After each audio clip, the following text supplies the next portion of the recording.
Welcome to the Reese Report. I'm the mouth of the North, Andrew Reese. I have returned. Yes, we had a long absence from our show.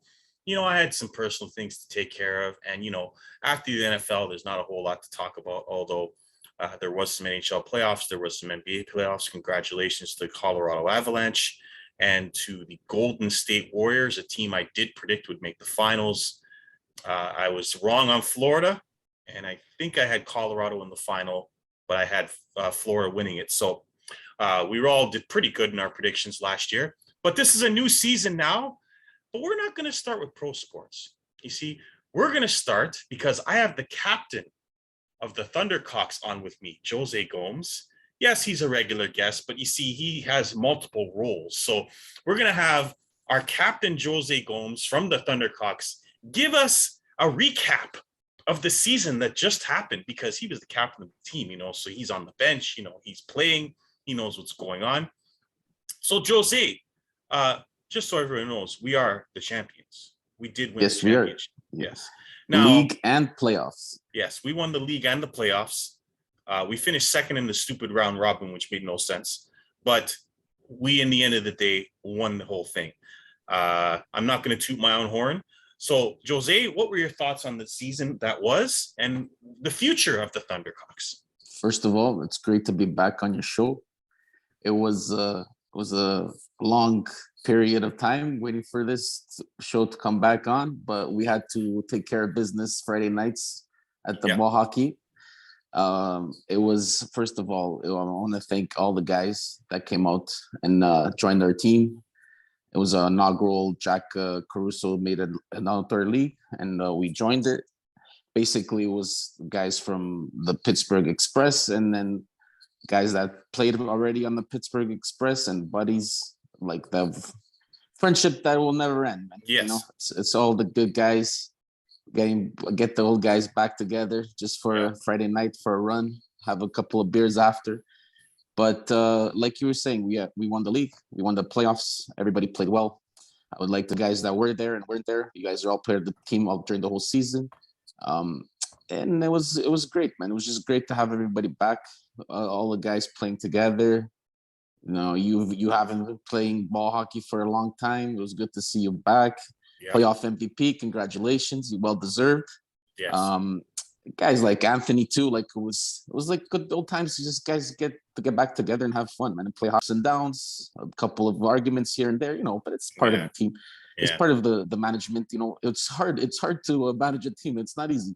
No. A lot of guys have big egos. Some guys are happy to win games, some guys are not, but at the end of the day, we're all friends. We're here to have fun, and we're a competitive team, so we'll always compete against anybody.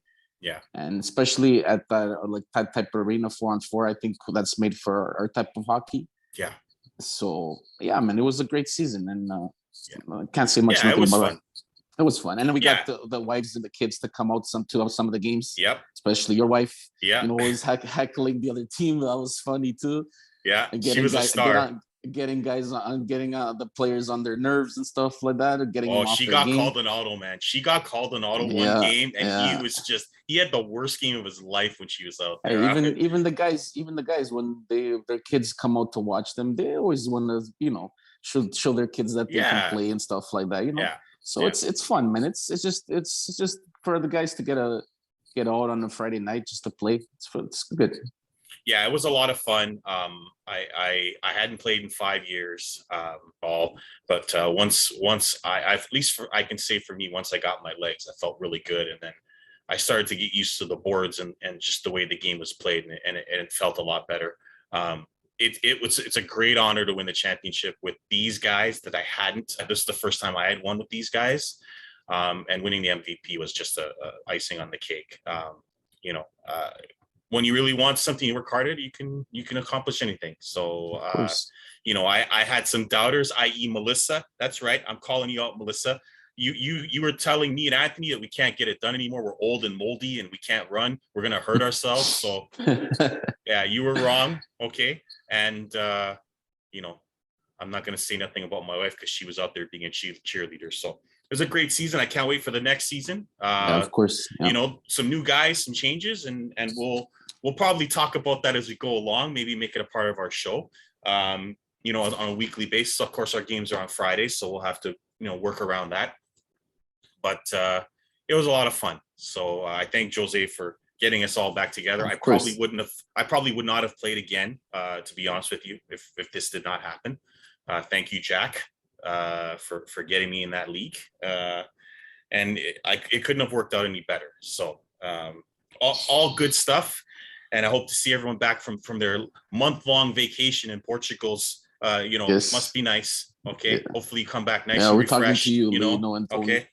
So enjoy your vacation. Yeah. Enjoy the golf. Because pretty soon in the season starts in September, so your ass better be ready in shape, ready to run. Yeah. Because the season's gonna start just around the corner. So yeah. And we're gonna I want to make another with more competition and more guys. Go ahead. So I'm gonna bring in Coach Bombay to come coach our team next session. He's gonna run the bench for me.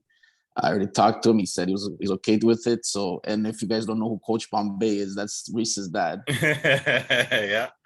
I haven't told anybody. So it's breaking news over here on the Reese Report. So when the guys hear this, some guys are gonna like it, some guys are not. But then at the end of the day, we're just there to play hockey and have fun. So hopefully everybody is okay with it. And if they're not, hey, it is what it is. Okay, so that's the Thundercocks. We'll have more on that as we go along. We're going to have our NFL, obviously our weekly NFL show, which is coming up starting in September. But we're going to talk a little the finals. I had quite the discussion, and everyone else around us had a nice laugh and pretended like it was the old days. And my boys really didn't say much because it was me and Steve going at it. So now I'm going to get Jose's opinion. We're going to start off with the Maple Leafs. Jose, here's what your Leafs did this offseason. We'll go one move at a time here. They traded for Matt Murray, 28-year-old goaltender. Used to play for my Penguins, won 2 Stanley Cups. He hasn't been very good the last 3 years.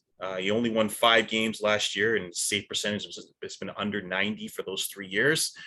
They're paying him $4.7 million, and he's effectively replacing Jack Campbell along with Mr. Ilya Samsonov, who was also not good for Washington and couldn't make it out of the first round, which makes him the perfect signing for the Leafs.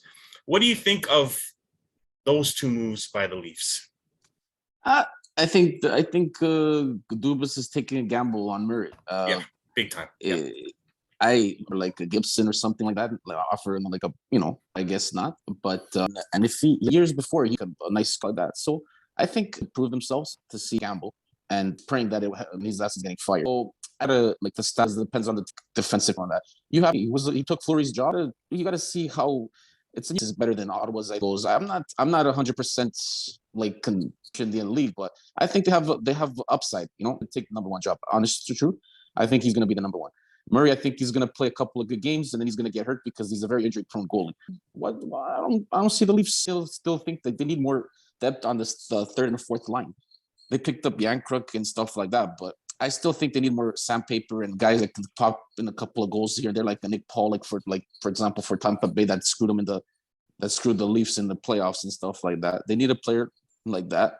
Yeah, they don't have a lot of toughness, and no, they don't. They tried to add Adam Gaudette, but he's like a 4th liner. He's going to play with a guy like Clifford and Jordy Ben and Victor Mete. They're going to be AHL defensemen that are going to come in once in a while. Yeah, and Croc, he wasn't very good for Calgary last year.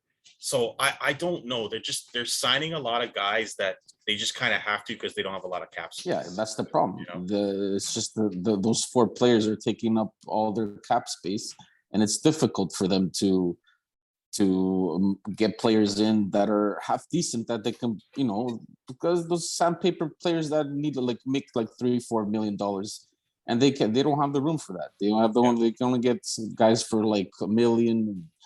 I don't even know why they paid so much money for Yankruk for 4 years, but now they're going to have to trade somebody because they're $1.5 million over the cap. They haven't signed Ramses Sandin yet. They probably get rid of Kerfoot or somebody like that. I think he's out the door, or even maybe a Jake Muzzin. I say if somebody takes him, yeah, that's true. That's another injury-prone player right there too. Man, it's just I don't know, man. I think it's just you have to get rid of that or Nylander you have to get rid of that Nylander contract. Honest truth, I thought they were gonna maybe go all in with Matthew Tkachuk. Trade him, give him Nylander and all these players. Yeah, the Leafs Maybe weren't get on him. this list. That's a player that the Leafs need, man. That's a guy, that's Yeah. sandpaper guy that can score, that can battle, can get the pucks. Nylander. Now you're gonna have to deal with him in the first round, probably, right? Another disaster. No, another team to worry about. First it was Boston, now Tampa Bay, now Florida. Pretty soon, watch out for Ottawa. Never mind with all the players that they're signing and getting. Yeah, I mean, the East got better. That division got better. Look, the Leafs put themselves in this situation when they signed John Tavares. Now, I'm not hating on John Tavares. I'm talking about the contract. When they gave him that contract, that put them in a bind because they knew they were going to have to pay Mitchell Marner and Austin Matthews the same or more.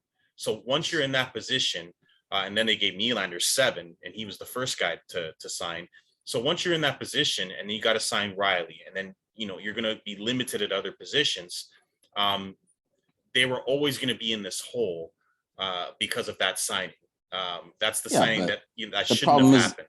The problem is that they didn't think, this pandemic without this, that's been screwing up the salary cap too, right? Because every year the salary cap was going up like $1 million or $2 million, whatever it is.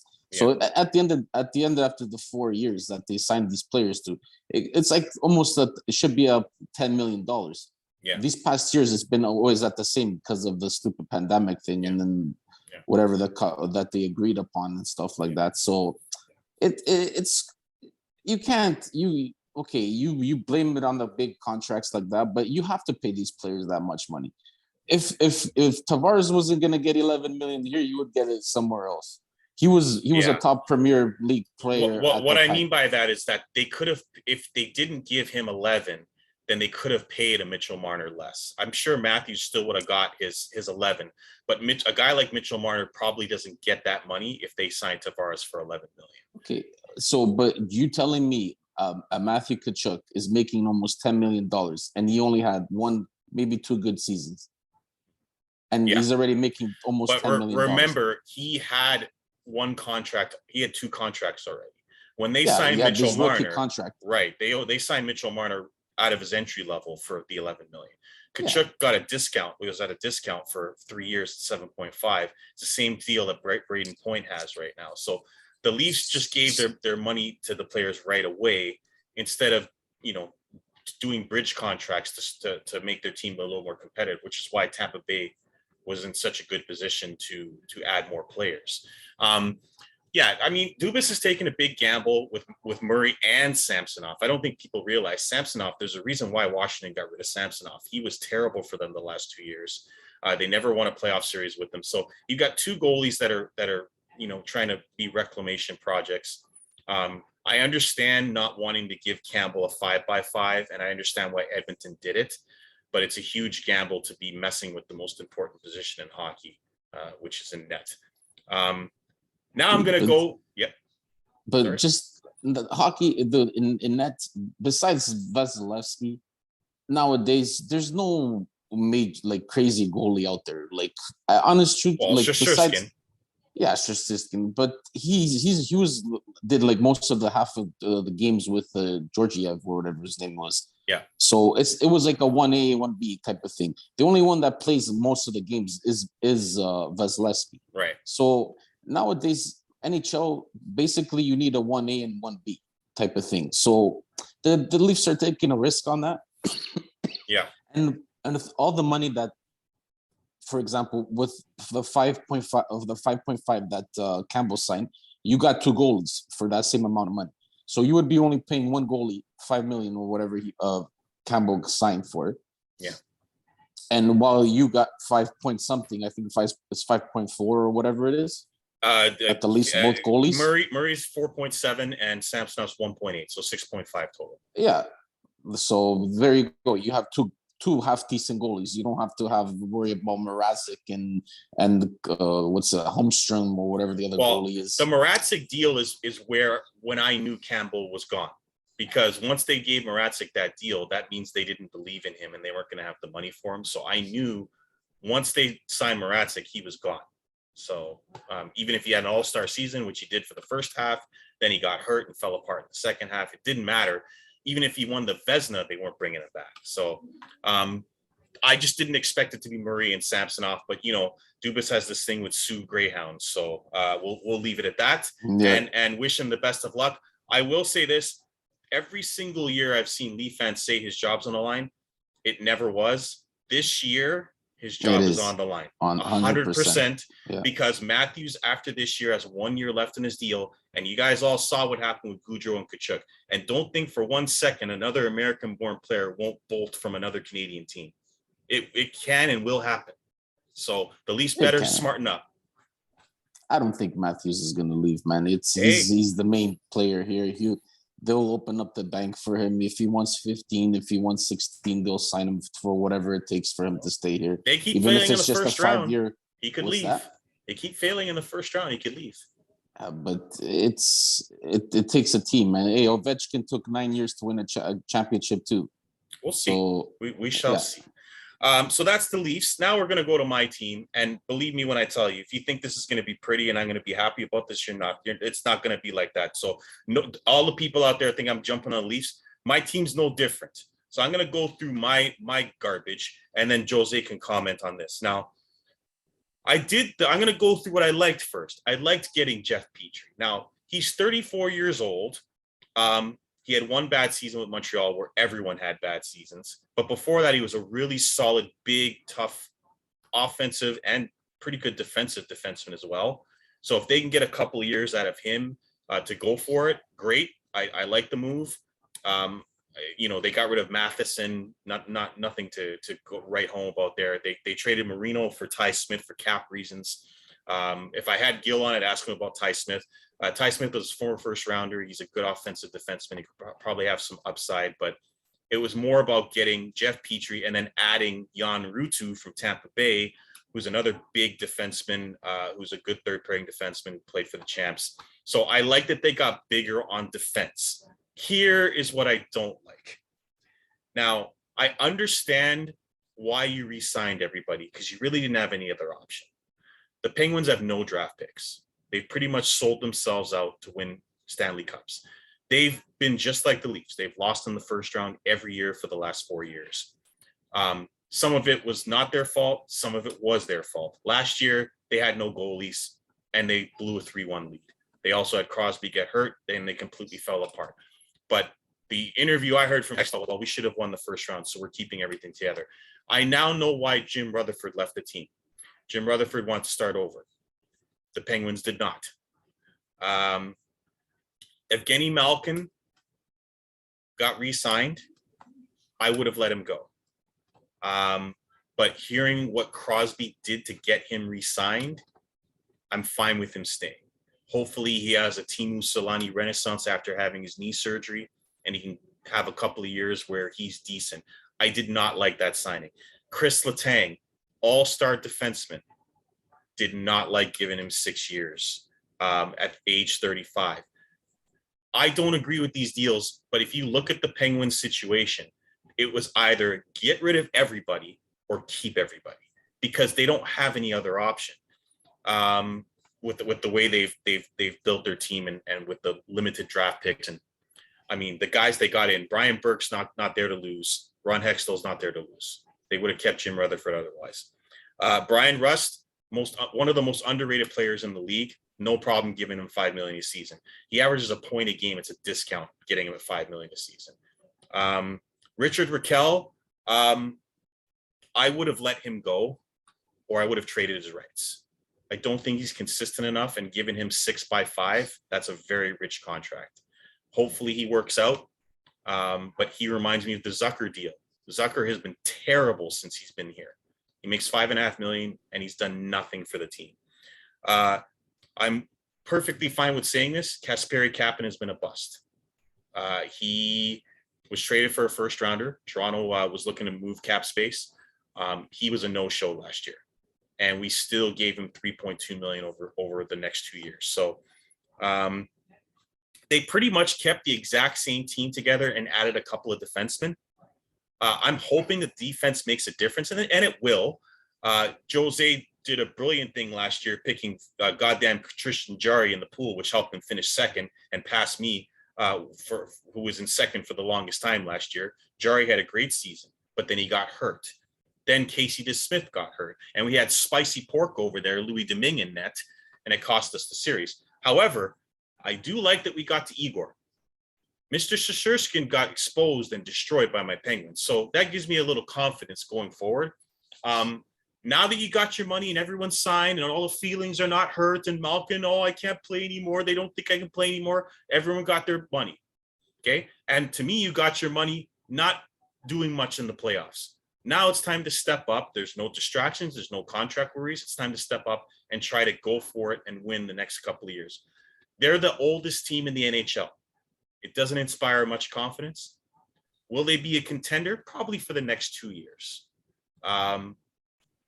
But that Eastern Conference is brutal, and it's not getting any easier. So I have my doubts for how competitive they can be. Jose, what did you think of what my Penguins did? Well, I think your Penguins did very well. I think they bolstered up that defense, which was weak. I think with Petrie's, that's a big pickup by like that guys. move. Yeah. He's very good offensively. Yeah. Defensively, he's good too. If he has like a good partner with him.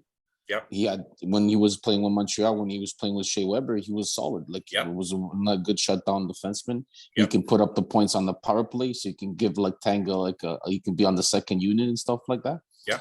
And I think Penguins, like you said, they have no draft pick and stuff like that, so they had to sign their players. Yeah. And okay, they're wasting a lot of money on Malkins and stuff like that, and Latangs are gonna be old and stuff like that. But those players, dude, Latang's been solid every year for Pittsburgh. That guy's been playing with broken legs and arms and stuff like that. And that's my concern. That guy's a warrior. Like he deserves all that money that they got. Maybe the term is a little bit too long, but he deserved the money. Yeah. Now Malkin, let me tell you, Malkin, if he doesn't get hurt, that guy is a guy that could put 100 points easily in the league. That guy's got the skills. Is he past his prime? Score. Well, how old is he? Like what? 34. 34. Yeah, yes. Nowadays. That's. Oh, sorry, 35. 35. As long as you take care of your body nowadays, like with all these nutrition and stuff like that, these guys. I don't think. He's hurt all the time. That's the problem. He's been injury prone. Yeah. These past years, he's been injury prone. When he's not injured, he produces. That guy, he produces. Yeah. Even when he comes back, like when he came back this year from his injury, he was like almost a point a game. Yeah. Not in the playoffs though, and he's just not the same. He's not the same player. Like if you watched him before, how he dominated like the puck and was able to skate and use his body. He doesn't do that anymore. It's more of an outside. He's not hungry. He's not that hungry like he was when he came to start. I know what you're saying. He's not hungry like he was in the beginning of his career. Right. But then again, now he's 34. He was 35 years old. So these guys. Crosby's 34, and I still see it from him. But that's an elite player. That's like one of the top notch players. Him, Connor McDavid's, Matthews, and stuff like that. Those are the elite. Yeah. He's Malkin's Russian. A little below that. Yeah, he's one of those Russians that when he wants to play, he'll play. If he doesn't want to play, then he's like one of those pretty Madonnas. Sure feels like that. Yeah, you know what I mean. Like very frustrating player to watch. What's the priority of Pittsburgh is their health. If they can stay healthy, I think they'll have a good season and they'll go into the second round. Because I'm honest truth, if they have their full team. And Jarry was in net, or if we would have won the first round for sure. Yeah, I think you guys would have beat the Rangers, and then I don't know what happened. You guys would have been Carolina after that. Yeah. But still, like you said, the East is very tough, man. Like Carolinas, they got better, especially in your division. You got the Rangers. Yep. All of a sudden now, you got Columbus picking up Goudreau too. Washington got a goaltender. Yeah, Washington got Kemper. Yeah, so it's gonna be tough. But I still think Pittsburgh will make the playoffs as long as they stay healthy. That's the main priority, is staying healthy. If they stay healthy, I think they'll make the playoffs, and they'll probably go into the second round depending on who they play in the first round and stuff like that. But I think Pittsburgh will be just fine. And with Crosby there, Crosby is a beast. He's guaranteed to at least if he stays healthy to another 100-point season. Like, so they'll be fine. Well, your Leafs set a franchise record points last year. They had 9 guys have career years. They have to be worse this year. There's no way they're going to get 115 points out of it. Do you think they'll drop in points? Will their depth? I don't think so. You don't think the depth's going to hurt them? Like Mikheyev, they lost. Who else did they lose? Mikheyev. He had a Labushkin. They lost Blackwell, Campbell, Kashe, Jason Spezza. Spezza, how many goals he scored last year? Oh, like 7 goals, like 8 7 goals. Or 8. Yeah. The only one that you're gonna lose is Mikheyev. That's the one that's gonna hurt the third line, and even the penalty killing. He was a very good penalty killer and stuff like that. Yeah. Kache, he was okay. He wasn't nothing special. Labushkin came in. He was okay. He was just a good I think they'll solid miss him. defenseman. I think they'll miss him. Yeah. But then again, you have to give the Sundin a playing time. If he's your future and he's gonna be one of the top defensemen on your team, then you got to let the kid play. He's got to take his bumps. He's like any rookie. He's gonna take his bumps. He's gonna have good games. He's gonna have bad games. But you have to let him play. That's the way these young guys are gonna learn how to play, right? So that's our Leaf Pittsburgh report. I'm sure we'll talk. We didn't talk hockey too much last year, but like I said, I'm going to start doing more shows this year along with our NFL stuff. Now let's get to the NFL. We got about 10 minutes left. Guys, if you're out there, this is for you. I am running my 2nd annual NFL Survivor Pool. Anyone who wants to join, please comment or send me a text or reply to this video. Let me know if you want to be in. It's $100 a person. It's very easy. You make one pick every week. You can't pick the same team. You can only pick the same team once throughout the entire year. And if your team wins, you stay alive. If your team loses, you're out. Pretty simple. It's like playing the lottery. So we have Jose and myself so far. Anthony and Gil will probably be in. And anyone else who's not a chicken could come too. And I'm talking to all you guys out there on my team and anyone else I know. Now, we're going to end this a little bit with a little fantasy, but let's talk about the 49ers. As you can see, I'm wearing the hat. Jose's not representing today, but I always represent. I saw a report today from Shanahan that made me smile for like 2 days, Jose. Okay. And Shanahan came out and said, Jimmy knows this is Lance's team. That's right. It's time for you to go find a team, Jimmy G, and get lost. Jimmy, be gone, okay? This is Lancemania time now, all right? Get out of here. You and your noodle arm can get lost, and Lancemania is going to come in here and lead us to a Super Bowl. That's what's going to happen, okay? With his arm and his legs. I saw enough in 2 games last year. Now, for people like Jose who are big fans of him, because I called Jose G, we wish him in his best in his future endeavors. And all you teammates out there like Kerry Kittle and George Kittle and Debo who are crying about Jimmy G being gone, get ready because you got a much better quarterback coming in right now. Okay, so Jose, what do you think of Lancemania taking over? And by the way, you are not taking Lancemania in the fantasy pool because I am. Because he's my boy, not yours. We'll see about that. Hey, like I said, I told you last year, and I'll tell you again. Last year, he was sitting down. Shanahan, it was always the game plan for him to learn the playbook. Sit 1 year behind Jimmy G. Play 1 game here and there if he got hurt, which he did. He played a couple of games. He threw a couple of touchdowns. 5 touchdowns, 2 picks, and ran 1 in for 80 yards. I like what I saw. So, like I said, Jimmy G, he did his thing. Now it's time to move on. Trey Lance, he's a rookie quarterback. He's gonna take his lumps during the season. He's not gonna be perfect.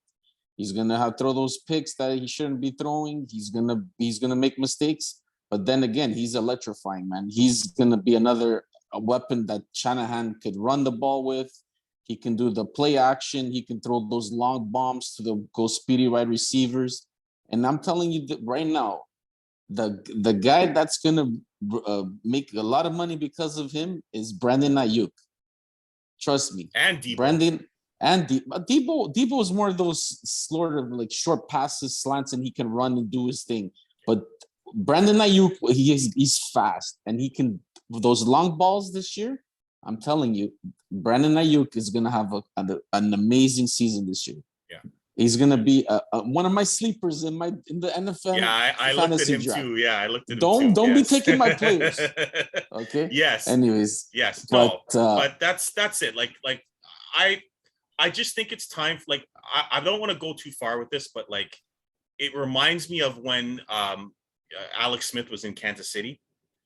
Like he was good. He was good, but he could never throw the ball deep. And in the playoffs, they knew how to defend him, and he was not going to be as effective. Now, I'm not saying Lance is Patrick Mahomes, but he certainly has the weaponry, and he's taller, and maybe he's something close to Patrick Mahomes. And he has different abilities that Jimmy G doesn't. He doesn't have that speed.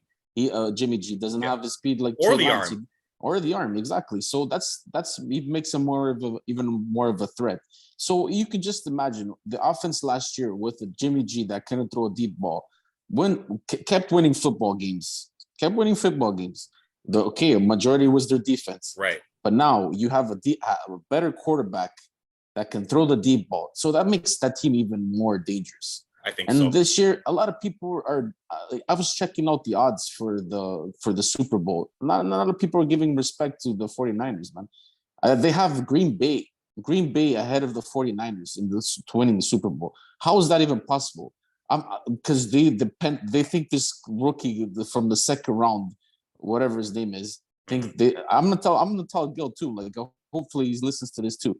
They think this guy from the second round is gonna be the savior or somebody for the Green Bay Packers. Who is Aaron Rodgers gonna be throwing the ball to? Randall Cobb? We've seen this show before. Curtis Lazard, right? Come on, Gil still has the SF logo in his nightmares because every time he plays our team, they get pumped. It's not even that. I'm just saying, like, how do you have Green Bay ahead of? Maybe because of Rodgers. Just because of Rodgers, yeah. But they don't have Bakhtiari's already going to be on the injured list. Yeah, like their best offensive line, he's going to be on the injured list. And you have these guys ahead of the Niners because we have a rookie quarterback. That's fine. I like it when nobody gives us respect. They want to see what Lance can do first, and that's the thing. But if he comes out and plays the Bears week one, we'll find out what it's all about. Don't worry. Right, and then the odds change, so you want to take advantage of them early, right? Of course. I will be joining my first ever NFL fantasy draft. Yes, believe it or not, I am a huge football fan, but I've never, ever in my life been in a fantasy football pool. Jose and Gil finally, after poking me for a couple of years, have convinced me to join. I am starting my list up right now, although with trades and waivers and stuff like that, it's going to be easier to do because you're not, you're not committed to those players necessarily. I just added our boy Julio Jones to the list because he's joining the GOAT in Tampa Bay, which means if he doesn't get hurt, oh my God, what a year that guy's going to have. How many wide receivers does that guy need? He's got Evans, he's got Godwin, he's got freaking that guy. He lost Gronk, so he needed a replacement. Yeah. they ended up Kyle Rudolph. I know. Kyle Rudolph, yeah. And didn't they have OJ Howard there anyway? No, he's gone now. He's gone. He's on? Oh, yeah. Okay. So they got Brate, Howard, Jones, Evans, Godwin. That guy Gage that came from Atlanta. Too. I mean, like Jesus Christ, how many more weapons do you need? Now they got an out of shape Fournette. Hey, but let me tell you something. Hey, I don't know if you noticed this, but every year that J-Lo's been married, Brady's won a championship. That's right. I read that the other day. You read that? So I don't know. Hey, they got a shot. Oh yeah, absolutely. They have a solid team, man. To me, it's the Rams and Tampa Bay are the favorites in the NFC. And NFC, yeah. Right. Yeah, of course. And then San Fran is right there with all the other teams. And then the wild card too is OBJ, man. Where's he when he gets help? Yeah. Who's gonna sign him? Probably. Maybe he goes to Green Bay. Maybe he goes to Green Bay to Packers. Maybe. I don't know. Yeah. They need a big playmaker, or else I don't know, man. Maybe this wide receiver in the second round is gonna be amazing. I don't know. But if he didn't, if he didn't get drafted in the first round, then I don't know. If your hopes are up on this guy, I guess I don't know. We'll see. It's going to be some interesting strategy as I go through the list and see how the points work. But we have about a minute left. Just give you a little preview, guys. We are going to have our regular NFL weekly. We will probably do a preview for the NFL for fantasy and for picks. We're going to have a bunch of shows coming up. This is my first in a while. I've just been away, busy weekend, dealing with Thundercocks, dealing with this guy over here, trying to come back, So yes, I'm going to be doing the show a little more. Please subscribe. Please like. Please comment if you want to join the pool. Comment if you have something to say about the show. But until next time, I'm in the mouth of the North, Andrew Reese. This is Jose Gomes, who might be my co-host soon. Thank you for joining us on the Reese Report.